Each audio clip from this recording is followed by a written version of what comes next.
Hello ನಮಸ್ಕಾರ, ನೀವು ನೋಡ್ತಾ ಇದ್ದೀರಾ ನ್ಯೂಸ್ ಫಸ್ಟ್. ನಾನು ರಕ್ಷತ್ ಶೆಟ್ಟಿ. ನಿನ್ನೆಯವರೆಗೂ ಕೂಡ ಈ ದೇಶದಲ್ಲಿ ಅಪರಾಧಗಳಿಗೆ ಸಂಬಂಧಿಸಿದಂತೆ 3 ಸಂಹಿತೆಗಳು ಜಾರಿಯಲ್ಲಿತ್ತು.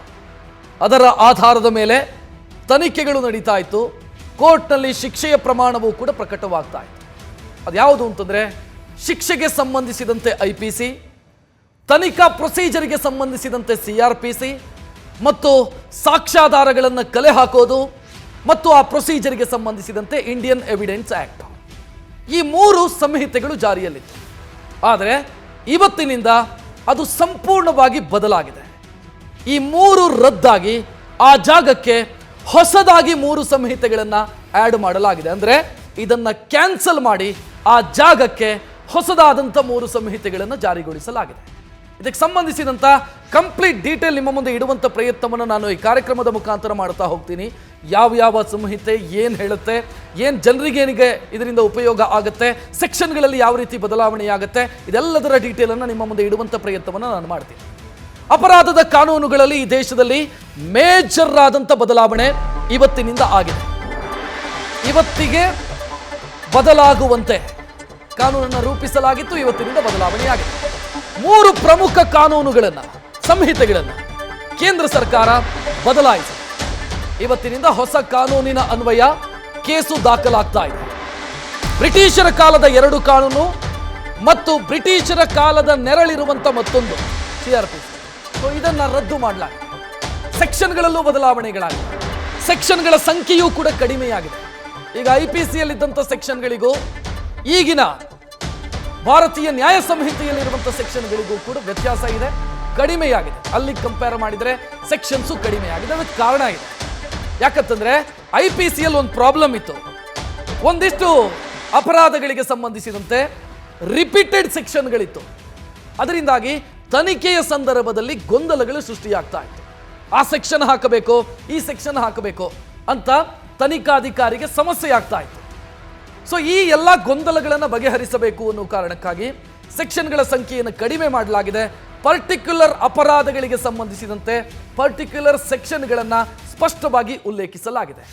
ಇದಕ್ಕೆ ಸಂಬಂಧಿಸಿದ ಡೀಟೇಲ್ ನೋಡ್ತಾ ಹೋಗೋಣ. ಯಾವ ಕಾನೂನು ಯಾವ ರೀತಿ ಬದಲಾವಣೆಗಳಾಗಿದೆ.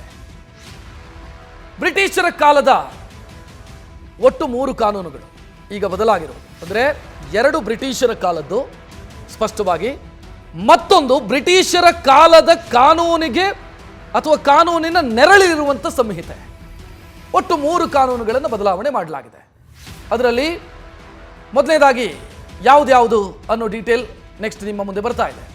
IPC ಬದಲಾಗಿ IPC 1860ರಲ್ಲಿ ಜಾರಿಯಾಗಿರೋದು. 1860ರ IPCಗೆ ಬದಲಾಗಿ ಇಂಡಿಯನ್ ಪೀನಲ್ ಕೋಡ್ಗೆ ಬದಲಾಗಿ ಭಾರತೀಯ ನ್ಯಾಯ ಸಂಹಿತೆ ಅಂತ ಹೊಸದಾಗಿ ಇವತ್ತಿನಿಂದ ಜಾರಿಯಾಗಿರೋದು. BNS ಅಂತ ಅದನ್ನು ನಾವು IPCಯನ್ನು ಯಾವ ರೀತಿ ಕರೀತಾ ಇದ್ವೋ ಇನ್ನು ಮುಂದೆ IPC ಇರೋದಿಲ್ಲ, ಬದಲಾಗಿ BNS ಭಾರತೀಯ ನ್ಯಾಯ ಸಂಹಿತೆ ಜಾರಿಯಲ್ಲಿರುತ್ತೆ. CRPC ಇದು 1973ರಲ್ಲಿ ಜಾರಿಯಾಗಿರೋದು. ಇದರ ಬದಲಾಗಿ ಭಾರತೀಯ ನಾಗರಿಕ ಸುರಕ್ಷಾ ಸಂಹಿತೆ BNSS ಅಂತ ಮುಂದಕ್ಕೆ ಇದನ್ನು ನಾವು ಕರೆಯೋದಕ್ಕಿದ್ದೀವಿ, ಅಥವಾ ಈಗಲಿಂದ ಇದನ್ನು ಕರೀತಾ ಇದ್ದೀವಿ BNSS. Next Indian evidence act 1872ರಿಂದ ಜಾರಿಯಲ್ಲಿರೋದು, ಅಂದರೆ ಬ್ರಿಟಿಷರ ಕಾಲದಲ್ಲಿ. ಸೊ ಅದೀಗ ಭಾರತೀಯ ಸಾಕ್ಷ್ಯ ಅಧಿನಿಯಮ BSA ಅಂತ ಕರೆಯಲ್ಪಡುತ್ತೆ. ಇದು ಯಾವತ್ತು ಚೇಂಜಸ್ ಆಯಿತು ಅಂತಂದರೆ ನರೇಂದ್ರ ಮೋದಿ 2.0 ಸರ್ಕಾರ ಇತ್ತಲ್ಲ, ಕಳೆದ ಸರ್ಕಾರ, ಆ ಸರ್ಕಾರದ ಅವಧಿಯಲ್ಲಿ ಇದನ್ನು ಲೋಕಸಭೆಯಲ್ಲೂ ರಾಜ್ಯಸಭೆಯಲ್ಲೂ ಇಟ್ಟು ಪಾಸ್ ಮಾಡಿಕೊಳ್ಳಲಾಯಿತು. ಅದಕ್ಕೊಂದಿಷ್ಟು ಕಾರಣಗಳನ್ನು ಆಗಿನ ಗೃಹ ಸಚಿವ, ಈಗಲೂ ಅವರೇ, ಅಮಿತ್ ಶಾ ಅವರು ಒಂದಿಷ್ಟು ಕಾರಣಗಳನ್ನು ಕೊಟ್ಟಿದ್ದರು. ಯಾಕಾಗಿ ಬದಲಾವಣೆಯನ್ನು ಮಾಡಬೇಕಾಗಿದೆ, ಏನು ಬದಲಾವಣೆಗಳನ್ನು ಮಾಡ್ತೀವಿ, ಒಂದು ಡ್ರಾಫ್ಟನ್ನು ಕೊಡಲಾಗಿತ್ತು, ಜನರ ಮುಂದೆ ಇಡಲಾಗಿತ್ತು. ಸೊ ಇವತ್ತಿನಿಂದ ಆ ಕಾನೂನುಗಳು ಇಡೀ ದೇಶದಾದ್ಯಂತ ಜಾರಿಯಾಗ್ತಾ ಇದ್ದಾವೆ. ಪ್ರಶ್ನೆ ಇರೋದಿಷ್ಟೇ, ಪೊಲೀಸರಿಗೆ ಹೊಸ ಕಾನೂನಿನ ಬಗ್ಗೆ ತರಬೇತಿ ಪ್ರಕ್ರಿಯೆಯನ್ನು ನಾವು ಮಾಡಿದ್ದೀವಿ ಅಂತ ಹೇಳ್ತಾ ಇದ್ದಾರೆ.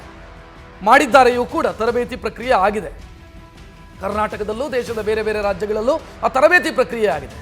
ಯಾಕಂತಂದರೆ ನಾವು ಒಗ್ಕೊಂಡಿರ್ತೀವಿ, ವಂಚನೆ ಅಂತಂದರೆ 420, ಮರ್ಡರು ಅಂತಂದರೆ 302, ಅಟೆಂಪ್ಟ್ ಟು ಮರ್ಡರು ಅಂತಾದರೆ 307, ಈ ರೀತಿ ರೂಢಿಯಾಗಿತ್ತು. ಅದೀಗ ಸಂಪೂರ್ಣವಾಗಿ ಬದಲಾಗಬೇಕು, ಸೆಕ್ಷನ್ಗಳು ಬದಲಾಗ್ತಾ ಇದೆ.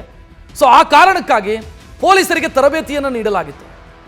ಪ್ರಶ್ನೆ ಇರೋದು ತರಬೇತಿ ಎಷ್ಟು ಅರ್ಥಪೂರ್ಣವಾಗಿ ಆಗಿದೆ ಅಂತ. ಯಾಕಂತಂದರೆ ಸೆಕ್ಷನ್ಗಳನ್ನು ಹಾಕುವಾಗ ಮಾಡುವಂಥ ಎಡವಟ್ಟುಗಳು ನಾಡಿದ್ದ ದಿನ ಕೋರ್ಟ್ನಲ್ಲಿ ಸಮಸ್ಯೆಯನ್ನು ತರಬಹುದು ನ್ಯಾಯದ ವಿಚಾರಕ್ಕೆ ಬಂದಾಗ. ಸೊ ಪೊಲೀಸರು ಎಷ್ಟರ ಮಟ್ಟಿಗೆ ಟ್ರೈನ್ ಆಗಿದ್ದಾರೆ ಗೊತ್ತಿಲ್ಲ. ಸೊ ಈ ಬಗ್ಗೆ ಅಮಿತ್ ಶಾ ಮಾತನಾಡಿದ್ದಾರೆ ಮತ್ತು ರಾಜ್ಯದ ಗೃಹ ಸಚಿವ ಡಾಕ್ಟರ್ ಜಿ ಪರಮೇಶ್ವರ್ ಮಾತನಾಡಿದ್ದಾರೆ. ನೋಡೋಣ. के साथ ये तीनों कानून आज सुबह से ही मतलब कल मध्य रात्रि से काम करना शुरू किए हैं. अब इंडियन पिनल कोड जिसको आईपीसी कहते थे 1860 से जो कानून था इसकी जगह बीएनएस भारतीय न्याय संहिता आएगी.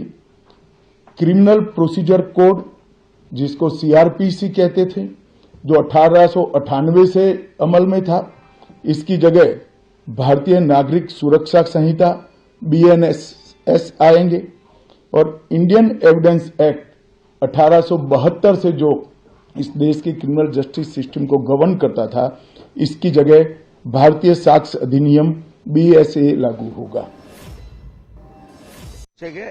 ಯಾವುದೆಲ್ಲ ಕೇಸಸ್ ಬರುತ್ತೆ ಅದನ್ನು ಆ ಕಾನೂನು ಅಡಿಯಲ್ಲಿ ರಿಜಿಸ್ಟರ್ ಮಾಡ್ತಾರೆ. ಎಲ್ಲರಿಗೂ ಕೂಡ ಟ್ರೈನಿಂಗ್ ಕೊಟ್ಟಿದ್ದೇವೆ. ಎಲ್ಲ ಪೊಲೀಸ್ ಕಾನ್ಸ್ಟೇಬಲ್ಸಿಂದ ಹಿಡಿದು ಆಫೀಸರ್ಸ್ವರೆಗೂ ಟ್ರೈನಿಂಗ್ ಕೊಟ್ಟಿದ್ದೇವೆ. ಒಂದು ಆ್ಯಪ್ ಕೂಡ ಕ್ರಿಯೇಟ್ ಮಾಡಿದ್ದೇವೆ. ಆ ಆ್ಯಪ್ನಲ್ಲಿ ಇಮಿಡಿಯೇಟಾಗಿ ಅವ್ರು ನೋಡ್ಕೊಳ್ಬೋದು. ಒಂದು ಸ್ವಲ್ಪ ದಿವಸ ಅವರಿಗೆ ಫೆಮಿಲಿಯರೈಸ್ ಆಗೋವರೆಗೂ ಕೂಡ ಅದನ್ನು ನೋಡಿಕೊಂಡು ಕೆಲಸ ಮಾಡೋದಕ್ಕೆ ಅನುಕೂಲ ಆಗುತ್ತೆ ಅಂತೇಳಿ. ಈಗ ಇದರ ಸಕ್ಸಸ್ಸು ಅಥವಾ ಫೇಲ್ಯೂರು ಇದೆಲ್ಲ ಈಗ ಗೊತ್ತಾಗೋದಿಲ್ಲ ನಮಗೆ.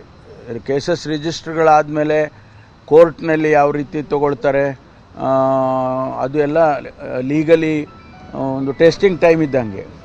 ಅದನ್ನು ಆಮೇಲೆ ಅವರು ಇಡೀ ದೇಶದಲ್ಲಿ ಮಾಡಿರೋದ್ರಿಂದ ಎಲ್ಲ ಕಡೆನೂ ಕೂಡ ರಿಸಲ್ಟ್ಸ್ ಬರಬೇಕು. ಬಂದಾದಮೇಲೆ ಅದಕ್ಕೆ ಪರ ವಿರೋಧ ಅಥವಾ ಅದರಲ್ಲಿ ಏನಾದರೂ ಫೇಲ್ಯೂರ್ಸ್ ಇದ್ದರೆ ಅದನ್ನು ಸರಿಪಡಿಸ್ಕೊಳ್ಳೋದಕ್ಕೆ ಎಲ್ಲ ಮಾಡ್ತಾರೆ. ಭಾಳ ವರ್ಷಗಳಿಂದ ಇದರ ಬಗ್ಗೆ ಚರ್ಚೆಗಳಾಗ್ತಾ ಇತ್ತು. ಅದನ್ನು ಮಾಡಿದ್ದಾರೆ. ಬ್ರಿಟಿಷ್ನವ್ರ ಕಾಲದಲ್ಲಿ ಆಗ್ತಾ ಇದ್ದಿದ್ದಂಥ ಕಾನೂನುಗಳನ್ನ ಸ್ವಲ್ಪ ಬದಲಾವಣೆ ಮಾಡ್ತಕ್ಕಂಥ ಪ್ರಯತ್ನ ಮಾಡಿದ್ದಾರೆ. ನಾನು ಆಗಲೇ ಹೇಳಿದೆ, ಸೆಕ್ಷನ್ಗಳಲ್ಲಿ ದೊಡ್ಡ ಮಟ್ಟದ ಬದಲಾವಣೆಗಳಾಗಿದ್ದಾವೆ.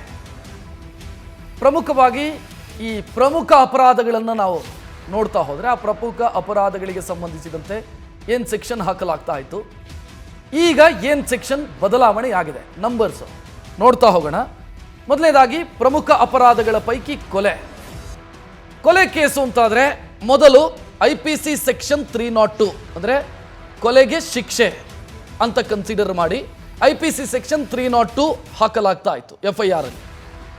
ನೆಕ್ಸ್ಟು ಈಗ ಕೊಲೆಯ ಶಿಕ್ಷೆ BNS ಅಲ್ಲಿ ಭಾರತೀಯ ನ್ಯಾಯ ಸಂಹಿತೆಯಲ್ಲಿ 103 ಅಂದರೆ 302 ಅಂತ ಇತ್ತು, 103 ಆಗುತ್ತೆ. ನೆಕ್ಸ್ಟ್ ಇನ್ನೊಂದು ಬಹಳ ಪ್ರಮುಖವಾದಂಥ ಸೆಕ್ಷನ್ನು ಕ್ರಿಮಿನಲ್ ಇನ್ವೆಸ್ಟಿಗೇಷನ್ನಲ್ಲಿ ಅದು ಅಪರಾಧಿಕ ಒಳಸಂಚು, ಕ್ರಿಮಿನಲ್ ಕಾನ್ಸ್ಪಿರಸಿ ಅಂತ ಕರೀತಾರೆ. IPC ಸೆಕ್ಷನ್ 120B ಮೊದಲು, ಇವತ್ತಿನಿಂದ BNS 61 ಸಬ್ಸೆಕ್ಷನ್ 2. ಸೊ 120B ಇದ್ದಿದ್ದು 61 ಸಬ್ಸೆಕ್ಷನ್ 2 ಆಗುತ್ತೆ. ಇನ್ನು ಅತ್ಯಾಚಾರ ಕೇಸಿಗೆ ಸಂಬಂಧಿಸಿದಂತೆ ಮೊದಲು IPC ಸೆಕ್ಷನ್ 376 ಇತ್ತು, ಈಗ BNS ಸೆಕ್ಷನ್ 64 ಆಗುತ್ತೆ. ಸೊ ಇಲ್ಲೂ ಕೂಡ ಬದಲಾವಣೆ ಆಗಿದೆ. ಗ್ಯಾಂಗ್ ರೇಪಿಗೆ ಸಂಬಂಧಿಸಿದಂತೆ, ಸಾಮೂಹಿಕ ಅತ್ಯಾಚಾರಕ್ಕೆ ಸಂಬಂಧಿಸಿದಂತೆ IPC ಸೆಕ್ಷನ್ 376D ಅಡಿಯಲ್ಲಿ ಪ್ರಕರಣ ದಾಖಲಿಸಲಾಗ್ತಾ ಇತ್ತು. ಈಗ BNS ಅಲ್ಲಿ BNS ಸೆಕ್ಷನ್ 70 ಅಂತ ಕನ್ಸಿಡರ್ ಆಗುತ್ತೆ. ಬಟ್ ಇಲ್ಲಿ ಇನ್ನೊಂದು ವಿಚಾರವನ್ನು ಹೇಳಬೇಕಾಗತ್ತೆ. ಗ್ಯಾಂಗ್ ರೇಪ್ನ ಸೆಕ್ಷನ್ಗಳಿಗೆ ಸಂಬಂಧಿಸಿದಂತೆ BNS ಅಲ್ಲಿ ಪರ್ಟಿಕ್ಯುಲರ್ ಆದಂಥ ಕೆಲ ಮೆನ್ಷನ್ಗಳಿದ್ದಾವೆ. ಅಂದರೆ 18 ವರ್ಷದ ಮೇಲ್ಪಟ್ಟು 18 ವರ್ಷಕ್ಕಿಂತ ಕೆಳಗೆ ಗ್ಯಾಂಗ್ ರೇಪಿಗೆ ಸಂಬಂಧಿಸಿದಂತೆ IPCಯಲ್ಲಿ ಸರಿಯಾದಂಥ ಉಲ್ಲೇಖ ಇರಲಿಲ್ಲ. IPCಯಲ್ಲಿ ಗ್ಯಾಂಗ್ ರೇಪ್ನ ಸೆಕ್ಷನ್ ಹಾಕೋ ಸಂದರ್ಭದಲ್ಲಿ ಒಂದಿಷ್ಟು ಕನ್ಫ್ಯೂಷನ್ಗಳು ಕ್ರಿಯೇಟ್ ಆಗ್ತಾ ಇತ್ತು. ಬಟ್ BNS ಅಲ್ಲಿ ಆ ಕನ್ಫ್ಯೂಷನ್ಗೆ ಅವಕಾಶವೇ ಇಲ್ಲದ ರೀತಿಯಲ್ಲಿ ಪರ್ಟಿಕ್ಯುಲರ್ ಆಗಿ ಮೆನ್ಷನ್ ಮಾಡಲಾಗಿದೆ.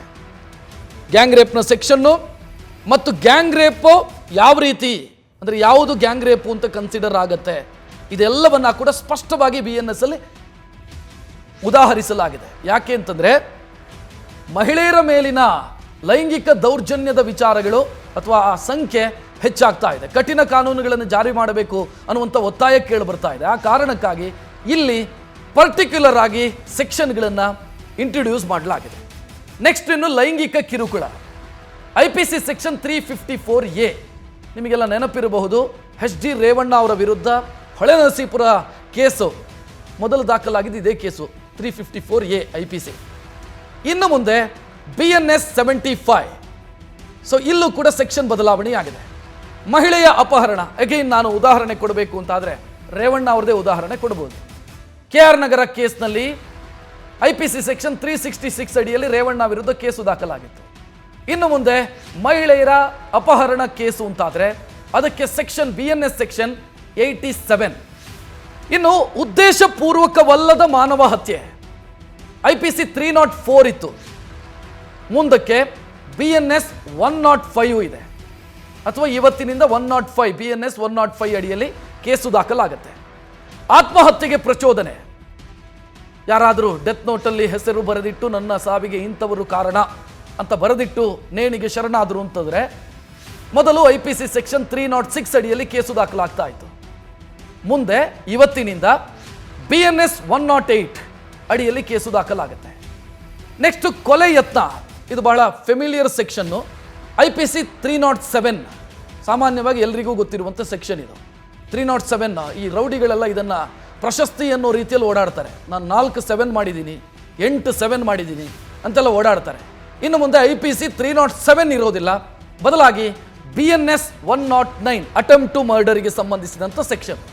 ವಂಚನೆ, ಇದು ಕೂಡ ಜನರಿಗೆ ಗೊತ್ತಿರುವಂಥ ಫೆಮಿಲಿಯರ್ ಸೆಕ್ಷನ್ನು. IPC 420 ಅನ್ನೋದು ಬೈಯೋದಕ್ಕೂ ಬಳಕೆ ಆಗ್ತಾ ಇದ್ದಂಥ ಬೈಗಳು ಆಗಿತ್ತದು.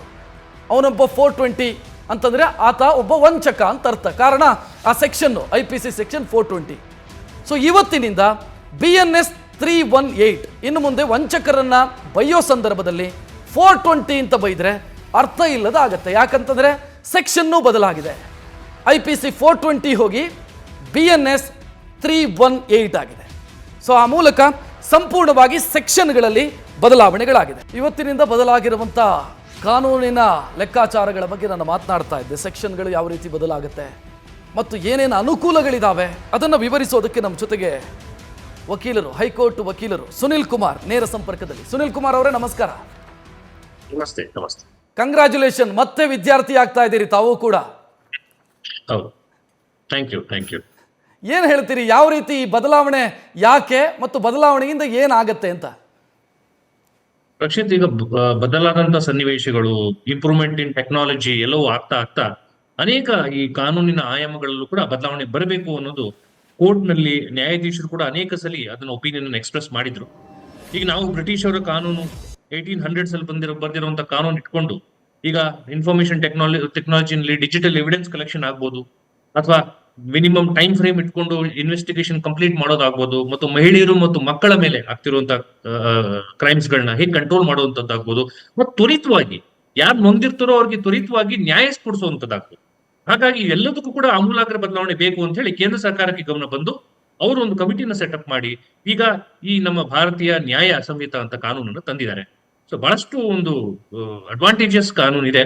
ಅದರಲ್ಲೂ ಸೆಕ್ಷನ್ಸ್ ನೀವು ರಕ್ಷಿತ್ ನೀವು ನೋಡಿದ್ರಿ, ಬಹಳಷ್ಟು ಇಂಪ್ರೂವ್ಮೆಂಟ್ಸ್ ಇದೆ ಕಾನೂನಲ್ಲಿ. ಮೊದಲೇ ಬಾರಿಗೆ ಸಮುದಾಯ ಸೇವೆ, ಕಮ್ಯುನಿಟಿ ಸರ್ವಿಸ್ ಅನ್ನೋದೊಂದು ಹೊಸ ಕಾನ್ಸೆಪ್ಟ್ ಅನ್ನ ತಂದಿದ್ದಾರೆ. ಅದು ಅಮೆರಿಕನ್ ಪ್ರಿನ್ಸಿಪಲ್ ಇದೆ, ಅದು ಯುರೋಪಿಯನ್ ಕಂಟ್ರೀಸ್ ಅಲ್ಲೂ ಕೂಡ ನಾವು ಅದನ್ನ ನೋಡ್ಬೋದು. ಯಾವ ಸಣ್ಣ ಪುಟ್ಟ ಥೆಫ್ಟ್ ಆಫೆನ್ಸ್ ಆಗ್ಬೋದು, ಅಥವಾ ಈ ಸೂಸೈಡ್ ಅಟೆಂಪ್ಟ್ ಮಾಡ್ಕೊಳೋರು ಆಗ್ಬೋದು, ಅಥವಾ ಕದ್ದಿರೋಂತ ಮಾಲನ್ನ ಹಿಂದಿಗೆ ವಾಪಸ್ ಕೊಡ್ಲಿಕ್ಕೆ ಬಂದಂತ ಸಮಯದಲ್ಲಿ ಅವ್ರನ್ನ ಜೈಲಿಗೆ ಕಳಿಸ್ದಿರ ಒಂದು ಸಮುದಾಯ ಸೇವೆ ಕೊಟ್ಟು, ಒಂದು ಹಾಸ್ಪಿಟಲ್ ಅಲ್ಲೋ, ಒಂದು ಯಾವುದೋ ಒಂದು ಅನಾಥಾಶ್ರಮದಲ್ಲೋ, ಆರ್ಫನೇಜ್ ಅಲ್ಲೋ ಒಂದ್ ಸ್ವಲ್ಪ ಸೇವೆಯನ್ನ ಮಾಡಿ ಅವರಲ್ಲೂ ಕೂಡ ಒಂದು ಪರಿವರ್ತನೆ ಆಗುವಂತ ಒಂದು ಅವಕಾಶವನ್ನು ಕೊಟ್ಟಂತಕ್ಕೆ ಸಮುದಾಯ ಸೇವೆ ಅಂತ ನಾವು ಅದನ್ನ ಭಾವಿಸ್ತೀವಿ. ಮತ್ತು ಮಹಿಳೆಯರು ಮತ್ತು ಮಕ್ಕಳ ವಿಚಾರದಲ್ಲಿ ಸೀರಿಯಸ್ ಆದಂತ ಗ್ಯಾಂಗ್ ರೇಪ್ ಪ್ರಕರಣಗಳು, ರೇಪ್ ಪ್ರಕರಣಗಳು ಎಲ್ಲದಕ್ಕೂ ಕೂಡ ಮಿನಿಮಮ್ ಲೈಫ್ ಇಂಪ್ರಿಸನ್ಮೆಂಟ್ ಅನ್ನ ಮಾಡಿದ್ದಾರೆ. ಸೊ ಅದರಿಂದ ಅವ್ರ ಮೇಲೆ ಪ್ರಕರಣಗಳು ಹೆಚ್ಚಾಗಬಾರದು, ಮಹಿಳೆಯರಿಗೆ ರಕ್ಷಣೆ ಸಿಗ್ಬೇಕು, ಮಕ್ಕಳ ಮೇಲೆ ಇರುವಂತಹ ವಿಚಾರಗಳಿಗೆ ಎಲ್ಲ ಕಡೆ ಅವೇರ್ನೆಸ್ ಸಿಗ್ಬೇಕು ಅನ್ನೋದು ಇದೊಂದು ಆಮೂಲಾಗ್ರವಾದಂತ ಒಂದು ಒಳ್ಳೆಯ ಒಂದು ಆಲೋಚನೆಯನ್ನು ತಂದಿದ್ದಾರೆ. ಸುನಿಲ್ ಅವರೇ ಬಹುಶಃ ಈಗ ನಮಗೆ ಒಂದು FIR ಕಾಪಿ ಬಂದ ಕೂಡಲೇ ಬ್ರೇಕಿಂಗ್ ಹಾಕೋ ಸಂದರ್ಭದಲ್ಲಿ ಅಥವಾ ಸುದ್ದಿ ಮಾಡೋ ಸಂದರ್ಭದಲ್ಲಿ ಈ ಕನ್ಫ್ಯೂಸ್ ಆಗೋದಕ್ಕೆ ಶುರುವಾಗಿದೆ. ಇದು ಯಾವ ಸೆಕ್ಷನ್ ಅಪ್ಪ, ಇದು ಹೆಂಗಿದು, ಏನ್ ಕತೆ ಅಂತ ಕನ್ಫ್ಯೂಸ್ ಆಗೋದಕ್ಕೆ ಶುರುವಾಗಿದೆ. ನಮಗೆ ಕನ್ಫ್ಯೂಸ್ ಆದ್ರೆ ತೊಂದರೆ ಇಲ್ಲ, ಪೊಲೀಸರಿಗೆ ಕನ್ಫ್ಯೂಸ್ ಆಗಬಾರ್ದು. ಸೊ ಇದನ್ನ ಹೆಂಗ್ ಮಾಡ್ತಾರೆ ಅಂತ ಪ್ರಶ್ನೆ ಇರೋದೀಗ. ಖಂಡಿತ ರಕ್ಷಿತ್, ನೋಡಿ ಈಗ ಹಾಗಾಗಿ ಏನ್ ಮಾಡಿದ್ದಾರೆ, ಆಲ್ರೆಡಿ ಈಗ ಇವತ್ತು ಕಾನೂನು ಜಾರಿಗೆ ಬಂದ ನಂತರ ಇವತ್ತಿಂದ ಸುಮಾರು 1 ತಿಂಗಳು 2 ತಿಂಗಳು ಮುಂಚೆಯಿಂದ ಎಲ್ಲಾ ಪೊಲೀಸ್ ಅಧಿಕಾರಿಗಳಿಗೆ ಪೊಲೀಸ್ ಅಕಾಡೆಮಿಗಳಲ್ಲಿ ಆಲ್ರೆಡಿ ಅವ್ರಿಗೆ ರಿಫ್ರೆಶರ್ ಕೋರ್ಸಸ್ ಗಳನ್ನ ಪೊಲೀಸ್ ಇಲಾಖೆ ಮಾಡ್ತಾ ಇದೆ. ಈವನ್ ನಮ್ಮ ನ್ಯಾಯಾಂಗ ಅಕಾಡೆಮಿಲಿ ಕೂಡ ಹಿರಿಯ ಪೊಲೀಸ್ ಅಧಿಕಾರಿಗಳಿಗೆ, ಜಡ್ಜಸ್ಗೆ, ಎಲ್ಲ ಜಡ್ಜಸ್ಗಳು ಕೂಡ ಅನೇಕ ಜಡ್ಜಸ್ ಈಗಲೂ ಕೂಡ ಟ್ರೈನಿಂಗ್ ಅಲ್ಲಿ ಇದೆ. ಸೊ ಹೊಸ ಸೆಕ್ಷನ್ಗಳು ಹೇಗಿದೆ, even though we can call it as old wine in new bottle ಅನ್ನೋದೊಂದು ಕಾನ್ಸೆಪ್ಟ್ ಅನ್ನ ನಾವು ಹೇಳ್ಬೋದು. ಹಳೆಯ ವೈನ್ ಅನ್ನ ನ್ಯೂ ಬಾಟಲ್ ಹಾಕಿದ್ದಾರೆ, ಬಟ್ ಬೇಡದೇ ಇರುವಂತ ಅನೇಕ ಸೆಕ್ಷನ್ ಗಳೆಲ್ಲ ತೆಗೆದಿದ್ದಾರೆ. ಸುಮಾರು ಈಗ ಹಳೆ ಸೆಕ್ಷನ್ 511 ಸೆಕ್ಷನ್ಸ್ ಇತ್ತು ನಮಗೆ IPC ನಲ್ಲಿ, ಈಗ ನಮ್ಮಲ್ಲಿ 358 ಸೆಕ್ಷನ್ ಬಂದ್ ನಿಲ್ಸಿದೆ. ಪ್ಲಸ್ ಸೆಡಿಷನ್ ಅನ್ನೋ ಸೆಕ್ಷನ್, ಈಗ ನಾವು ಒಬ್ಬರು ಲೇಖಕರು ತಮ್ಮ ಮನದಾಳದಿಂದ ಒಂದು ಒಳ್ಳೆ ಆರ್ಟಿಕಲ್ ಅಥವಾ ದೇಶದ ಬಗ್ಗೆ ಬರೀತಾರೆ, ಅದನ್ನ ಸೆಡಿಷನ್ ಅಂತ ಹಾಕಿ ಲೇಖಕರನ್ನು ಅರೆಸ್ಟ್ ಮಾಡುವಂತ ಸೆಕ್ಷನ್, ಬಹಳಷ್ಟು ಡ್ರಾಕೋನಿಯನ್ ಆದಂತ ಸೆಕ್ಷನ್ ಸೆಡಿಷನ್ ಇತ್ತು, ಅದನ್ನೆಲ್ಲ ತೆಗೆದಿದ್ದಾರೆ. ದೇಶದ್ರೋಹ ಆದ್ರೆ ಟ್ರೀಷನ್ ಅನ್ನು ಇನ್ಕ್ಲೂಡ್ ಮಾಡಿದ್ದಾರೆ. ಅಂದ್ರೆ ಎನಿಮಿಗಳಿಗೆ ಅಥವಾ ಬೇರೆ ಯಾರಿಗೂ ಗ್ರೂಪ್ಗಳಿಗೆ ನಾವು ಹಣ ಸಹಾಯ ಮಾಡಿ ದೇಶದ ವಿರುದ್ಧ ಎತ್ತು ಕಟ್ಟುವಂತಕ್ಕೆ ಟ್ರೀಸನ್ ಅಂತ ನಾವು ಕರಿತೀವಿ, ಅದನ್ನ ಸೆಕ್ಷನ್ ಎಲ್ಲ ಇನ್ಕ್ಲೂಡ್ ಮಾಡಿದ್ದಾರೆ. ಸೊ ಪೊಲೀಸ್ ಅಧಿಕಾರಿಗಳು ಕೂಡ ಒಂದು ಟೈಮ್ ಫ್ರೇಮ್ ಅನ್ನ ಕೊಟ್ಟಿದ್ದಾರೆ. ನೀವು ಅಟ್ಲೀಸ್ಟ್ ಮಿನಿಮಮ್ 60 ದಿವಸದಲ್ಲಿ ತನಿಖೆಯನ್ನ ಕಂಪ್ಲೀಟ್ ಮಾಡಬೇಕು, ಮತ್ತು ಯಾವುದೇ 7 ವರ್ಷ ಅಥವಾ ಹೆಚ್ಚಿನ ಪನಿಷಬಲ್ ಅಫೆನ್ಸಸ್ ಇದ್ರೆ ಕಂಪಲ್ಸರಿಯಾಗಿ ಫಾರೆನ್ಸಿಕ್ ಸೈನ್ಸ್ ಡಿಪಾರ್ಟ್ಮೆಂಟ್ ಅವ್ರು ವಿಸಿಟ್ ಮಾಡಿ ಎವಿಡೆನ್ಸ್ ಗಳನ್ನ ಕಲೆಕ್ಟ್ ಮಾಡ್ಕೋಬೇಕು, ಆಡಿಯೋ ಮತ್ತು ವಿಡಿಯೋಗ್ರಾಫ್ ಎವಿಡೆನ್ಸ್ ಹಾಕ್ಬೇಕು. ಇವೆಲ್ಲ ಏನಕ್ಕೆ ಅಂದ್ರೆ ನಾಳೆ ಸಹ ಕೋರ್ಟ್ ನಲ್ಲಿ ಟ್ರಯಲ್ ನಡೆಯುವಾಗ ಇದು ತುಂಬಾ ಎಷ್ಟು ಅಡ್ವಾಂಟೇಜಸ್ ಆಗ್ತದೆ ಅಂದ್ರೆ ಕನ್ವಿಕ್ಷನ್ ಆಗ್ಲಿಕ್ಕೆ ಬಹಳಷ್ಟು ಒಂದು ಅಡ್ವಾಂಟೇಜಸ್ ಆದಂತ ಪ್ರೊವಿಷನ್ಗಳು. ಈಗ ಸುನಿಲ್ ಕುಮಾರ್ ಅವರು, ನನಗೆ ಇಲ್ಲಿ ಬಹಳ ಅಚ್ಚರಿ ಅಂತ ಅನಿಸಿದ್ದು, ಅಥವಾ ನನ್ನ ಅಬ್ಸರ್ವೇಷನ್ ಗೊತ್ತಿಲ್ಲ, ಸರಿಯೋ ತಪ್ಪು ನನಗೆ ಗೊತ್ತಿಲ್ಲ. ಮೊನ್ನೆ ಸೂರಜ್ ರೇವಣ್ಣ ಅರೆಸ್ಟ್ ಆದ್ರು, ನಿಮಗೂ ಗೊತ್ತು, 377 ಅಡಿಯಲ್ಲೇ ಅರೆಸ್ಟ್ ಆದ್ರು. IPC ಇದ್ರಲ್ಲಿ ಇಲ್ವೇ ಇಲ್ಲ, ಅದು ಡಿಲೀಟ್ ಮಾಡಿದ್ದಾರೆ. ಏನ್ ಕತೆ ಮುಂದಕ್ಕೆ ಆ ರೀತಿಯ ಅಪರಾಧಗಳ ಪರಿಸ್ಥಿತಿ ಏನು? ನೋಡಿ, 377 ನಾವು ಅನ್ಯಾಚುರಲ್ ಅಫೆನ್ಸಸ್ ಅಂತ ಕರೀತೀವಿ. ಈಗ ಈವನ್ ಅನ್ಯಾಚುರಲ್ ಅಫೆನ್ಸಸ್ ಅನ್ನೋಂತ 377 ಬಂದ್ರು ಕೂಡ ಸುಪ್ರೀಂ ಕೋರ್ಟ್ ನ ಒಂದು ಪೂರ್ಣ ಪ್ರಮಾಣದ ಬೆಂಚ್ ಒಂದು 5 ಜಡ್ಜಸ್ ಬೆಂಚ್ ಹೇಳ್ತಾರೆ, ಈ ಟ್ರಾನ್ಸ್ಜೆಂಡರ್ ಅನ್ನೋ ಕೇಸ್ ನಲ್ಲಿ ಅವ್ರು ಏನ್ ಮಾಡ್ತಾ ಹೇಳ್ತಾರೆ, ಈ unnatural offences, for example any physical relationship between man to man, ಅದನ್ನ ನಾವು ಅನ್ಯಾಚುರಲ್ ಅಂತ ಹೇಳಿ, ಪ್ರಕೃತಿ ವಿರುದ್ಧವಾದಂತ ರಿಲೇಶನ್ಶಿಪ್. ಬಟ್ ಅದು ಟ್ರಾನ್ಸ್ಜೆಂಡರ್ ಗಳ ಮಧ್ಯೆ ಒಂದು ಕನ್ಸೆನ್ಷುಯಲ್ ಒಪ್ಪಿತವಾದಂತ ಸಂಬಂಧ ಆದ್ರೆ ಅದು 377 ಬರೋದಿಲ್ಲ ಅಂತ ಹೇಳಿ. ಹಾಗಾಗಿ ಆಲ್ರೆಡಿ ಸುಪ್ರೀಂ ಕೋರ್ಟ್ ನ 5 ಜಡ್ಜ್ಗಳ ಬೆಂಚ್ ಹೇಳಿದೆ 376 ಬರೋದಿಲ್ಲ, ಬಿಕಾಸ್ ಕನ್ಸೆನ್ಷುಯಲ್ ರಿಲೇಶನ್ಶಿಪ್ ಆಯ್ತು ಅನ್ನೋದಾದ್ರೆ ಬರೋದಿಲ್ಲ ಅಂತ ಹೇಳ್ತಾರೆ. ಇನ್ ಕೇಸ್ ಸೆನ್ಸ್ ಇರ್ದಿರ ಫೋರ್ಸ್ಫುಲಿ ಏನಾದ್ರು ಈ ತರ ಮಾಡೋದಾದ್ರೆ ಅವ್ರ ಬೇರೆ ಸೆಕ್ಷನ್ ಗಳಲ್ಲಿ 376 ಬೇಡ, ಬೇರೆ ಸೆಕ್ಷನ್ ಗಳಲ್ಲಿ ಬಾಡಿ ಹಾರ್ಮ್ ಆಯ್ತು, ಬಾಡಿಗೆ ಕನ್ಸೆಂಟ್ ಇಲ್ದಿರ ನಮ್ಗೆ ಹಾರ್ಮ್ ಮಾಡಿ ನಮ್ಮ ಬಾಡಿಲಿ ಇಂಜೂರ್ ಆಗಿದೆ, ನನ್ನ ಹೆಲ್ತ್ ಹಾಳಾಗಿದೆ, ಆ ಸೆಕ್ಷನ್ಸ್ ಅಲ್ಲಿ ಮಾಡುವ. ಟ್ರಾನ್ಸ್ಜೆಂಡರ್ ಗಳನ್ನು ನಾವು ಗಣನೆ ತಗೊಳ್ಬೇಕಾಗ್ತದೆ. ಅತ್ಯಾಚಾರಕ್ಕೆ ಒಳಗಾಗಲ್ಲ ಅನ್ನೋ ಕನ್ಕ್ಲೂಷನ್ ಇದು ಸರ್ಕಾರ ಬಂದಿರೋದು ಇಲ್ಲ, ಇದೇನು ಫೈನಲ್ ಏನಲ್ಲ. ಬಿಕಾಸ್ ಕಾಲಕ್ರಮೇಣ ಈಗ ಫಾರ್ ಎಕ್ಸಾಂಪಲ್ ಮುಂದುವರೆದು ಈಗ ನೀವು ರೇಪ್ ಪ್ರಕರಣಗಳನ್ನು ನೋಡಿರ್ತೀರಿ, ಅನೇಕ ಡಿಸ್ಕಷನ್ಸ್ ತಾವು ಮಾಡಿದಿರಿ. ಈ ರೇಪ್ ಪ್ರಕರಣ ಅಂತ ಬಂದಾಗ ಪುರುಷರ ಮೇಲಾದಂತ ರೇಪ್ ಪ್ರಕರಣಗಳು ಎಷ್ಟು ತಾವು ಅಬ್ಸರ್ವ್ ಮಾಡಿದ್ವಿ? ಹಾರ್ಡ್ಲಿ ನಾಟ್ ಇವನ್ 1% ಅಲ್ವಾ? ಹಾಗಾಗಿ ಸಮಾಜದಲ್ಲಿ ಹೇಗೆ ಕ್ರೈಮ್ ರೇಟ್ ನಡೀತಾ ಹೋಗ್ತದೋ, ಯಾರ ಮೇಲೆ ಹೆಚ್ಚು ದೌರ್ಜನ್ಯ ಆಗ್ತಾ ಹೋಗ್ತದೋ ಅವ್ರಿಗೆ ಕಾನೂನುಗಳನ್ನ ನಾವು ಮಾಡ್ತಾ ಹೋಗ್ತೀವಿ, ಆ ಕಾನೂನುಗಳನ್ನ ಬಲಪಡಿಸ್ತಾ ಹೋಗ್ತೀವಿ. ಈಗ ಟ್ರಾನ್ಸ್ಜೆಂಡರ್ಸ್ ಅಂತ ಬಂದ್ಮೇಲೆ ಅವರ ರೈಟ್ಸ್ ಅಂಡ್ ಈಕ್ವಾಲಿಟೀಸ್ ನಾವು ಅವ್ರನ್ನ ಪ್ರೊಟೆಕ್ಟ್ ಮಾಡಕ್ ಶುರು ಮಾಡಿದಾಗ, ಟ್ರಾನ್ಸ್ಜೆಂಡರ್ಸ್ ಅಲ್ಲಿ ಮೇಲ್ ಟು ಮೇಲ್ ಇರ್ತಾರೆ, ಫೀಮೇಲ್ ಇರ್ತಾರೆ. ಸೊ ಅಲ್ಲಿ ಅನ್ಯಾಚುರಲ್ ಅಫೆನ್ಸಸ್ ಎಲ್ಲಿ ಬಂತು? ಅವ್ರ ರೈಟ್ಸ್ ಗಳನ್ನ ನಾವು ಐಡೆಂಟಿಫೈ ಮಾಡಿದ್ಮೇಲೆ ಇವು ಅನ್ಯಾಚುರಲ್ ಅಫೆನ್ಸಸ್ ಬರೋದಿಲ್ಲ. ಈವನ್ ಅದರ್ವೈಸ್ ಕಾಲಕ್ರಮೇಣ ಈ ಕಾನೂನಿನ ಫೈನಲ್ ಅಲ್ಲ. ನಾಳೆ ಯಾರಾದ್ರೂ ಮೇಲ್ ಅಥವಾ ಪುರುಷರ ಮೇಲೆ ಏನಾದ್ರು ಒಂದು ಪಕ್ಷ ಅತ್ಯಾಚಾರ ಆಯ್ತು ಅಂತ ಗಮನಕ್ಕೆ ಬಂದಾಗ ಕೋರ್ಟ್ ಕೂಡ ತನ್ನ ಜಡ್ಜ್ಮೆಂಟ್ ಮುಖಾಂತರ ಈ ಹೊಸ ಕಾನೂನನ್ನ ಸೆಟಪ್ ಮಾಡ್ತದೆ. ಈ ಪುರುಷರ ಮೇಲೆ ಕೂಡ ಆಗ್ತಿದೆ, 377 ತಂದಿತ್ತು ತಪ್ಪಾಗ್ತದೆ, ಅದನ್ನ ರೀಇಂಟ್ರೊಡ್ಯೂಸ್ ಮಾಡಬೇಕು ಅಂತ ಹೇಳಿ ಕೋರ್ಟ್ ಕೂಡ ಪಾರ್ಲಿಮೆಂಟ್ಗೆ ಡೈರೆಕ್ಷನ್. ಸುನಿಲ್ ಕುಮಾರ್ ಅವರೇ, ಈಗ ಹೊಸದಾಗಿ ಈ ಕಾಲಕ್ಕೆ ಪ್ರಸ್ತುತ ಅನ್ನೋ ರೀತಿಯ ಬದಲಾವಣೆ ಅಂತ ನಾನು ಹೋಮ್ ಮಿನಿಸ್ಟರ್ ಮಾತನಾಡಿದ್ದನ್ನು ನೋಡಿದೆ. ಸೊ ಈಗ ಅಪರಾಧದ ವ್ಯಾಖ್ಯಾನಗಳು ಬದಲಾಗಿದೆ ಈಗಿನ ದಿನಗಳಲ್ಲಿ. ನೀವು ಡಿಜಿಟಲ್ ಅಫೆನ್ಸಸ್ಸು ಅಂಥದ್ದೆಲ್ಲ ದೊಡ್ಡ ಮಟ್ಟದಲ್ಲಿ ನಡೀತಾ ಇದ್ದಾವೆ. ಯಾರನ್ನೋ ಡಿಜಿಟಲ್ ಅರೆಸ್ಟ್ ಮಾಡಿದ್ರಂತೆ, ಈ ರೀತಿಯ ಸುದ್ದಿಗಳನ್ನು ನಾವು ನೋಡ್ತಾ ಇದ್ದೀವಿ. ಸೊ ಇಂಥದ್ದಕ್ಕೆಲ್ಲ ಉತ್ತರ ಇದೆಯಾ? BNS ಅಲ್ಲಿ ಉತ್ತರ ಹುಡುಕುವಂತ ಪ್ರಯತ್ನಗಳಾಗಿದೆಯಾ? ರಕ್ಷಿತ್, ಈಗ ಡಿಜಿಟಲ್ ಅಫೆನ್ಸಸ್ ಗಳಲ್ಲಿ ಫಾರ್ ಎಕ್ಸಾಂಪಲ್ ಹ್ಯಾಕಿಂಗ್ ಆಗ್ಬೋದು, ಅಥವಾ ಯಾರ್ದಾದ್ರೂ ಅಕೌಂಟ್ ಅಲ್ಲಿ ದುಡ್ಡು ಕದಿಯೋದು ಅಂತ ಆಗಬಹುದು, ಮತ್ತು ಈ ಆನ್ಲೈನ್ ಫ್ರಾಡ್ಸ್ ಆಗ್ಬೋದು, ಬ್ಯಾಂಕ್ ಫ್ರಾಡ್ಸ್ ಆಗ್ಬೋದು, ನನ್ನ ಅಕೌಂಟ್ ಇಂದ ಕದಿಯುವಂತದ್ದು ಆಗ್ಬೋದು, ಅದಕ್ಕೆಲ್ಲವೂ ಕೂಡ ಎಕನಾಮಿಕ್ ಅಫೆನ್ಸಸ್ ಅಡಿನಲ್ಲಿ ಅದನ್ನೆಲ್ಲವನ್ನು ಕ್ಯಾಟಗರೈಸ್ ಮಾಡಿದ್ದಾರೆ. ಮತ್ತು ಅದಕ್ಕೂ ಕೂಡ ತ್ವರಿತಗತವಾಗಿ ನಾವು ನಮ್ಮ ಇನ್ಫ್ರಾಸ್ಟ್ರಕ್ಚರ್ ಮತ್ತು computer related infrastructure police department ಅದನ್ನ ಅಪ್ಗ್ರೇಡ್ ಮಾಡಬೇಕು. ಪೊಲೀಸ್ ಅಧಿಕಾರಿಗಳಿಗೆ IT ರಿಲೇಟೆಡ್ ಇಶ್ಯೂಸ್ ನಲ್ಲಿ ಸರಿಯಾದಂತ ಟ್ರೈನಿಂಗ್ ಕೊಡಬೇಕು. ಮತ್ತು ಎಲ್ಲಾ ಪೊಲೀಸ್ ಇಲಾಖೆ, ಎಲ್ಲಾ ಪೊಲೀಸ್ ಠಾಣೆಗಳಲ್ಲೂ ಕೂಡ ಒಂದು ನಮ್ಮ ಸೈಬರ್ ಕ್ರೈಮ್ ಡಿವಿಷನ್ ಅನ್ನು ಓಪನ್ ಮಾಡಬೇಕು. ಅದು ಕೂಡ ಆ ಬಿಲ್ಲಿನ ಉದ್ದೇಶ ಇದೆ. ಹಾಗಾಗಿ ಈಗ ನೀವು ಮೊದಲ ತರ ಟ್ರೆಡಿಷನಲ್ ಆಗಿ ಮನೆಗೆ ಬಂದು ಕದ್ದು ಅಥವಾ ರೋಡಲ್ಲಿ ಸಿಕ್ಕಿದಾಗ ಕದ್ದು ಪರ್ಸ್ ಕದಿಯುವಂಥದ್ದು, ವಸ್ತುಗಳು ಕದಿಯುವಂಥದ್ದು, ಆ ಕ್ರೈಮ್ಸ್ ಬಹಳ ಕಮ್ಮಿ ಆಗ್ತಾ ಇದೆ. ಈಗೆಲ್ಲ ಡಿಜಿಟಲ್ ಕ್ರೈಮ್ಸ್ ಜಾಸ್ತಿ. ಎಲ್ಲೋ ಕೂರ್ತಾನೆ, ನನ್ನ ಅಕೌಂಟ್ ಇಂದ ದುಡ್ಡು ಕದಿತಾನೆ, ನಿಮ್ಮ ಅಕೌಂಟ್ ಇಂದ ದುಡ್ಡು ಕದಿತಾನೆ, ಮನೆಗೆ ಹೋಗಿ ನೋಡಿದಾಗ ಬ್ಯಾಲೆನ್ಸ್ 0 ಆಗಿರ್ತದೆ. ಅವ್ನು ಎಲ್ಲೋ ಇರೋದ್ರಿಂದ ಅವನ್ನ ಟ್ರ್ಯಾಕ್ ಮಾಡೋಕ್ಕೂ ಬಹಳ ಕಷ್ಟ ಆಗ್ತದೆ. ಹಾಗಾಗಿ ಡಿಜಿಟಲ್ ಒಫೆನ್ಸ್ಗಳು ಮತ್ತು ಸೈಬರ್ ರಿಲೇಟೆಡ್ ಒಫೆನ್ಸ್ಗಳು ಏನಿದೆಯೋ ಅದಕ್ಕೆ ಬಹಳಷ್ಟು ಪ್ರಾಮುಖ್ಯತೆ ಕೊಟ್ಟಿದ್ದಾರೆ. ಅದು ತ್ವರಿತಗತಿಯಾಗಿ ಅದನ್ನ ತನಿಖೆ ಮಾಡಬೇಕು ಪೊಲೀಸ್ ಅಧಿಕಾರಿಗಳು. ಅದ್ರಲ್ಲೂ ಕೂಡ ಇನ್ಫ್ರಾಸ್ಟ್ರಕ್ಚರ್ ಅಪ್ಗ್ರೇಡ್ ಮಾಡಬೇಕು IT ಸರ್ವಿಸಸ್ ಅಂತ, ಅದನ್ನು ಕೂಡ ಬಿಲ್ ಅಲ್ಲಿ ಪ್ರಾಮುಖ್ಯತೆ ಕೊಟ್ಟಿದ್ದಾರೆ. ಈಗ ಸುನಿಲ್ ಕುಮಾರ್ ಅವರೇ, ಒಂದು ಜನರಿಗೆ ಇರೋದು ಎಷ್ಟೋ ಸಂದರ್ಭದಲ್ಲಿ ಒಂದು ಸಣ್ಣ ಏನೋ ಒಂದು ಕೇಸ್ ಆಗಿರುತ್ತೆ, ಸ್ಟೇಷನ್ ಬಳಿಗೆ ಹೋಗೋದಕ್ಕೆ ಜನ ಯೋಚನೆ ಮಾಡ್ತಾರೆ. ಹೋದರೆ ಇವತ್ತು ಹೋದರೆ ಇನ್ನು ಯಾವತ್ತು ನ್ಯಾಯ ಸಿಗತ್ತೋ ಗೊತ್ತಿಲ್ಲ, ಯಾಕೆ ಹೋಗೋದು ಬೇಡ ಅಂತ ಯೋಚನೆ ಮಾಡ್ತಾರೆ. ಸೊ ಆ ಪರಿಸ್ಥಿತಿ ಇತ್ತು IPC CRPC ಇಂಡಿಯನ್ ಎವಿಡೆನ್ಸ್ ಆ್ಯಕ್ಟಲ್ಲಿ. ಸೊ ಅದಕ್ಕೆ ಇಲ್ಲಿ ಏನಾದರೂ ಚೇಂಜಸ್ಗಳಾಗಿದೆಯಾ, ಏನಾದರೂ ಬದಲಾವಣೆಗಳನ್ನು, ಅಂದರೆ ತ್ವರಿತವಾಗಿ ನ್ಯಾಯ ಸಿಗೋದಕ್ಕೆ, ತ್ವರಿತವಾಗಿ ಕೇಸು ಅಥವಾ ಇನ್ವೆಸ್ಟಿಗೇಷನ್ ಮುಗಿಸೋದಕ್ಕೆ ಏನಾದರೂ ವ್ಯವಸ್ಥೆ ಆಗಿದೆಯಾ ಇಲ್ಲಿ?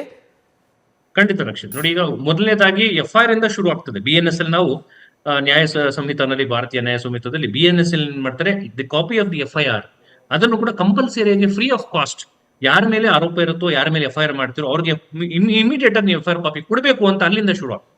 ಅದು IPC ನಲ್ಲಿ ಆಗಿಲ್ಲ. IPC ನೀವು FIR ಕಾಪಿ ಕೊಡಬೇಕು ಅನ್ನೋದೇನಿಲ್ಲ. ನೀವು ವಕೀಲರ ಮುಖಾಂತರ ಬೇರೆ ಕಡೆಯಿಂದ ಅಥವಾ ಕೋರ್ಟ್ ಮುಖಾಂತರ ನೀವು ತಗೋಬಹುದಾಗ್ತದೆ. ಬಟ್ FIR ನಂಬರ್ ಮಾತ್ರ ನಿಮ್ಗೆ ತಿಳಿಸ್ತಾರೆ. ಒಂದು FIR ಕಾಪಿಯನ್ನು ತ್ವರಿತಗತಿಯಲ್ಲಿ ಕೊಡಬೇಕು, ಮತ್ತು ಅಟ್ಲೀಸ್ಟ್ 3 ವರ್ಷ ಪನಿಷ್ಮೆಂಟ್ ಆಗುವಂತ ಯಾವುದೇ ಶಿಕ್ಷೆ ಇದ್ರು ಕೂಡ BNS ನಲ್ಲಿ, ಒಂದು ಪಕ್ಷ ಆತ ಒಬ್ರು ಹಿರಿಯ ನಾಗರಿಕರಾದ್ರೆ ಅಥವಾ ಒಂದ್ ಪಕ್ಷ ಯಾವ್ದೋ ವಯಸ್ಸಹೋಜ ಕಾಯಿಲೆಯಿಂದ ಬಳಲ್ತಿದ್ರೆ ಅವ್ರನ್ನ ಅರೆಸ್ಟ್ ಮಾಡಬಾರ್ದು ಅಂತ ಕೂಡ BNS ಇದೆ. ಅವ್ರಿಗೊಂದು ಕನ್ಸೆಷನ್ ಕೊಟ್ಟು ಅವ್ರು ಅಟ್ಲೀಸ್ಟ್ ಮನೇಲಿ ಹೋಗಿ ಇನ್ವೆಸ್ಟಿಗೇಷನ್ ಮಾಡಬೇಕು. ಮತ್ತು ಮಹಿಳೆಯರು ಮತ್ತು ಮಕ್ಕಳ ವಿಚಾರದಲ್ಲಿ ಮಿನಿಮಮ್ 60 ಡೇಸ್ ಒಳಗಡೆ ಇಮಿಡಿಯೇಟ್ ಆಗಿ ಇನ್ವೆಸ್ಟಿಗೇಷನ್ ಮುಗಿಸ್ಬೇಕು.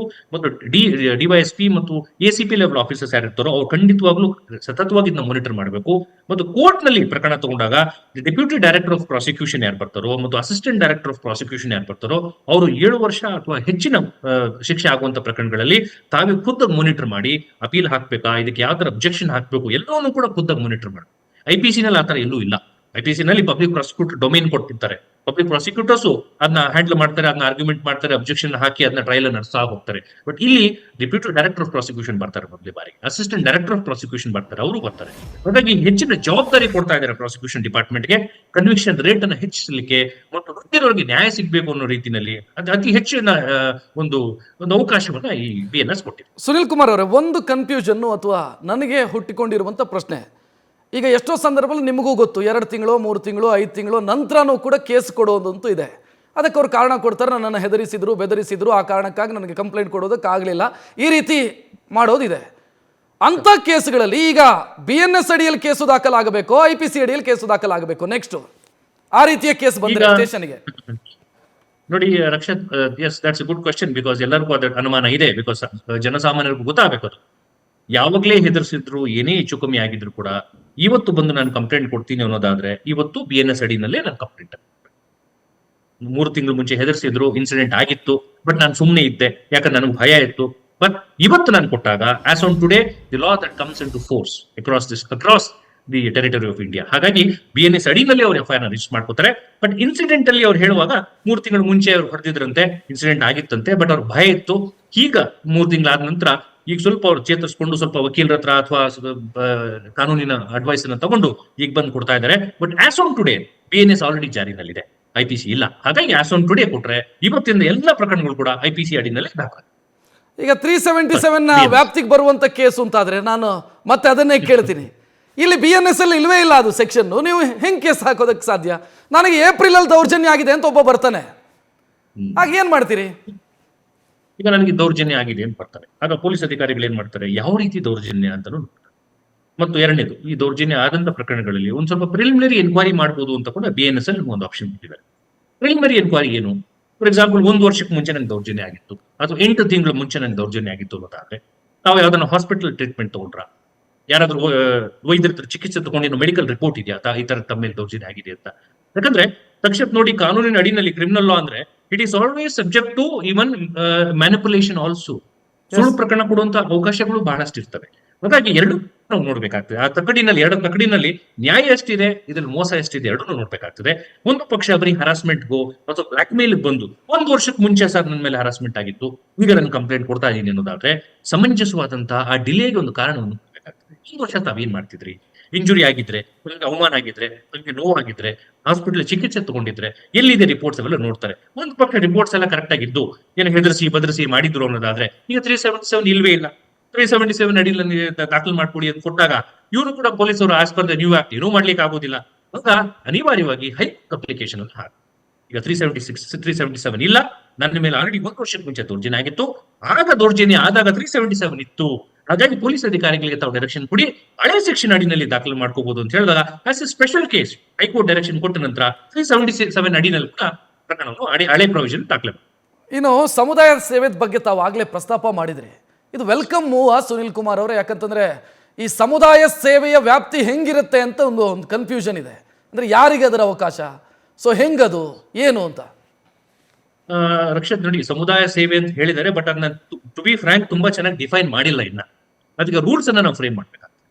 ಈಗ ಯುರೋಪಿಯನ್ ಕಂಟ್ರೀಸ್, ಫಾರಿನ್ ಕಂಟ್ರೀಸ್ ಅಲ್ಲಿ ಏನ್ ಮಾಡ್ತಾರೆ, ನಾವು ಸಮುದಾಯ ಸೇವೆ ಅಂತ ಹೇಳಿದಾಗ ಈ ಸರ್ಕಾರ ನಡೆಸ್ತಿರುವಂತ ಎಷ್ಟು ಆರ್ಫನೇಜಸ್, ಅನಾಥಾಶ್ರಮಗಳು ಅಥವಾ ಹಾಸ್ಪಿಟಲ್ಸ್ಗಳು, ಅಲ್ಲೋಗಿ ಏನ್ ಮಾಡ್ಬೋದು, ಅಟ್ಲೀಸ್ಟ್ ಒಂದು 3 ತಿಂಗಳ ಮಟ್ಟಿಗೆ ನಿಮ್ಮ ಕೈಲಾದಂತ ಉಚಿತವಾದಂತ ಒಂದು ಸೇವೆಯನ್ನು ಮಾಡುವಂಥದ್ದು, ರೋಗಿಗಳಿಗೆ ಒಂದ್ ಸ್ವಲ್ಪ ಸೇವೆ ಮಾಡುವಂಥದ್ದು, ಅಥವಾ ಅವ್ರಿಗೆ ಊಟ ಮಾಡ್ಕೊಡುವಂಥದ್ದು. ಈಗ ನಮ್ಗೆ ಏನ್ ಸ್ಕಿಲ್ ಗೊತ್ತಿರುತ್ತೋ ಒಂದು ಗಾರ್ಡನಿಂಗ್ ಮಾಡುವಂಥದ್ದು, ಅಥವಾ ಅಲ್ಲಿ ಸ್ವಲ್ಪ ಕ್ಲೀನ್ ಮಾಡಿ ಅಲ್ಲಿ ಸ್ವಲ್ಪ ಅವ್ರಿಗೆ ಅಡಿಗೆನಲ್ಲೋ ಯಾವ್ದ್ರಲ್ಲೋ ಸಹಾಯ ಮಾಡಿ ಆ ರೋಗಿಗಳಿಗೂ ಅನಾಥಾಶ್ರಮದಲ್ಲಿ ಯಾರಿಗೋ ಪೇಷಂಟ್ಸ್ ನಮ್ಮ ಕೈಲಾದಂತ ಸಹಾಯ ಮಾಡೋದನ್ನ ನಾವು ಸಮುದಾಯ ಸೇವೆ ಅಂತ ಕರಿತೀವಿ. ಬಟ್ ನಮ್ಮಲ್ಲಿ ಸಮುದಾಯ ಸೇವೆ ಅಂತ ಬಂದಾಗ ಅದನ್ನ ಇನ್ನ ನಾವು ಡಿಫೈನ್ ಮಾಡಿಲ್ಲ, ಇನ್ನ ಪ್ರೈಮರಿ ಸ್ಟೇಜ್ ಅಲ್ಲಿ ಇದೆ. ಅದು ಗೌರ್ಮೆಂಟ್ ರನ್ ಇನ್ಸ್ಟಿಟ್ಯೂಷನ್ಸ್ ಬರುತ್ತಾ, ಅಥವಾ ಈವನ್ ಪ್ರೈವೇಟ್ ಇನ್ಸ್ಟಿಟ್ಯೂಷನ್ಸ್ ಅಲ್ಲೂ ಕೂಡ ನಾವು ಸಮುದಾಯ ಸೇವೆ ಮಾಡಬಹುದಾ, ಅದೆಲ್ಲವನ್ನು ಕೂಡ ಸರ್ಕಾರ ಈಗ ರೂಲ್ಸ್ ಮುಖಾಂತರ ಸಮುದಾಯ ಸೇವೆ ಡಿಫೈನ್ ಮಾಡಬೇಕಾಗುತ್ತೆ. ಸುನಿಲ್ ಕುಮಾರ್ ಅವರೇ, ಕೊನೆಯದಾಗಿ ಒಂದು ಪ್ರಶ್ನೆ. ನಾನು ಈ ಮಹಿಳೆಯರ ಮೇಲಿನ ಲೈಂಗಿಕ ದೌರ್ಜನ್ಯ, ಅತ್ಯಾಚಾರ ಅಥವಾ ಸಾಮೂಹಿಕ ಅತ್ಯಾಚಾರ ಇಂಥ ಕೇಸ್ಗಳನ್ನು ನೋಡ್ತಿದ್ದೆ. ಅದರಲ್ಲಿ ಕಳೆದ IPCಯಲ್ಲಿ ಇದ್ದಂಥ ಸೆಕ್ಷನ್ಗಳಿಗೂ ಈಗ ಹಾಕಿರುವಂಥ ಸೆಕ್ಷನ್ಗಳಿಗೂ ಭಾಳ ವ್ಯತ್ಯಾಸ ಇದೆ. ಅಂದರೆ ಈ ಗ್ಯಾಂಗ್ ರೇಪ್ನಂಥ ಕೇಸ್ನಲ್ಲಿ ಪರ್ಟಿಕ್ಯುಲರ್ ಆಗಿ ಮೆನ್ಷನ್ ಮಾಡಿದ್ದಾರೆ. ಅಂದರೆ ಇದು ಒಳ್ಳೆ ಕೆಲಸನ ಸರ್ಕಾರ ಮಾಡಿರೋದು, ಅಂದರೆ ಮಾಡಬೇಕಿತ್ತ, ಈ ಬದಲಾವಣೆ ಅಗತ್ಯ ಇತ್ತ? ಯಾಕಂದ್ರೆ ಈಗ ಸರ್ಕಾರ ಕೂಡ ಅನೇಕ 2-3 ಪ್ರಕರಣಗಳಲ್ಲಿ ಬಹಳಷ್ಟು ಸರ್ಕಾರಕ್ಕೂ ಕೆಟ್ಟ ಹೆಸರು ಬಂತು. ಉತ್ತರ ಪ್ರದೇಶದಲ್ಲಿ ಆದಂತಹ ಹತ್ರಾಸ್ ಗ್ಯಾಂಗ್ ರೇಪ್ ಪ್ರಕರಣ ಮತ್ತು ನಿರ್ಭಯ ಗ್ಯಾಂಗ್ ರೇಪ್ ಪ್ರಕರಣ, ಇವೆಲ್ಲವೂ ಕೂಡ ಸರ್ಕಾರಕ್ಕೂ ಬಹಳಷ್ಟು ಬೇಸರ ಆಯಿತು ಮತ್ತು ಎಲ್ಲ ಜನಸಾಮಾನ್ಯರ ಮನಸ್ಸಲ್ಲಿ ಬಹಳಷ್ಟು ನೋವಾದಂತಹ ಸಂಗತಿ ಮಕ್ಕಳು ಮತ್ತು ಮಹಿಳೆಯರ ಮೇಲೆ ಗ್ಯಾಂಗ್ ರೇಪ್ ಆಗ್ತಿರುವಂತಹ ಸಮಸ್ಯೆ. ಹಾಗಾಗಿ ಅದನ್ನು ಒಂದು ಕಠಿಣವಾದಂತಹ ಕಾನೂನು ತರಬೇಕು. ಗ್ಯಾಂಗ್ ರೇಪ್ ಅಂದ್ರೆ ಇದನ್ನು ತಮಾಷೆ ಅಲ್ಲ, ಒಬ್ಬ ಮಹಿಳೆಯರ ಮೇಲೆ ಅನೇಕರು ಮಾಡುವಂತಹದ್ದು ಅನ್ಯಾಯ. ಹಾಗಾಗಿ ಅತ್ಯಂತ ಕಠಿಣವಾದಂತಹ ಶಿಕ್ಷೆಯಿಂದ ನಾವು ಅದನ್ನ ಬಲಪಡಿಸಿದ್ರೆ ನಾಳೆ ಸಹ ಯಾವ ಮಹಿಳೆ ಕೂಡ ಆ ತರ ಸನ್ನಿವೇಶಕ್ಕೆ ಒಳಗಾಗಬಾರದು ಅನ್ನೋ ರೀತಿಯಲ್ಲಿ ಗ್ಯಾಂಗ್ ರೇಪ್ ನೇ ಸೆಪರೇಟ್ ಸೆಕ್ಷನ್ ಅನ್ನು ಡಿಫೈನ್ ಮಾಡಿದ್ದಾರೆ ಮತ್ತು ಅದಕ್ಕೆ ಲೈಫ್ ಇಂಪ್ರಿಸನ್ಮೆಂಟ್ ಅನ್ನು ಕೊಟ್ಟಿದ್ದಾರೆ. ಹಾಗಾಗಿ ಇದು ಇಟ್ಸ್ ಎ ವೆಲ್ಕಮ್. ಅದರಿಂದ ಅನೇಕ ಪ್ರಕರಣಗಳು ಆಗದೇ ಇರಲಿ ಮತ್ತು ಮಹಿಳೆಯರ ಮೇಲೆ ಅನ್ಯಾಯ ಆಗದೇ ಇರಲಿ ಅನ್ನೋದು ಒಳ್ಳೆ ಆಲೋಚನೆ. Yes, thank you Sunil Kumar ಅವರೇ, ನ್ಯೂಸ್ ಫಸ್ಟ್ ಜೊತೆಗೆ ಮಾತನಾಡಿದ್ದಕ್ಕೆ. ಇದು ಈವರೆಗಿನ ಪ್ರಮುಖ ಸುದ್ದಿ. ಕ್ಷಣ ಕ್ಷಣದ ಮಾಹಿತಿಗಾಗಿ ನೋಡ್ತಾ ಇರಿ ನ್ಯೂಸ್ ಫಸ್ಟ್, ನಿರ್ಭೀತಿಯಿಂದ ನಿಮ್ಮ ಪರವಾಗಿ.